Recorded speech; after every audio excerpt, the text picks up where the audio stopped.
पुणी सोदी हेबे जितु मुंडा सामिल हेबे 400 रु ऊर्ध्व जाति भाई खाइबे हांडिया सह कुकुड़ा मांस और भात डालमा। केन्दुझर जिला पाटना ब्लॉक दियानाली ग्रामर जितु मुंडा टंका पाई निज भौणीर पोता शब खोली ब्यांक नेबा घटना जातीय स्तर में चर्चार विषय पलटिछि। पोता जाइथिबा शब को छुईथिबारु जातीय समाज विधि अनुजाई पुनर्बार सुधी हेबे जितु मुंडा परिवार। एही घटना देश देश बाहर खूब चर्चा होइतिला।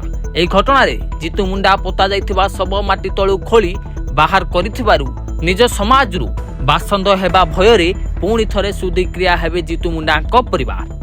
मृतदेह को माटी तळु खोली बाहर करिबा और परे पोतिबा को नै पुणी थरे सुधी क्रिया करिबा को जितु मुंडा उपरे चाप पड़िथिला। सुधी नहेले ग्रामरो बासंद हेबा भय रहितिला। एपरिकी निया पानी व्यवहार बारण रहिछि। परिवार लोके एने विचार विमर्श करथिले। जेहेतु माटी खोली मृतदेह बाहर करा जाई पुणी पोती संस्कार करा जाईछि से नै पुणी थरे गा भाई को नै सुध हेबा को पड़िबो बोली निष्पत्ति होइथिला। Bureau report Dinalipi live.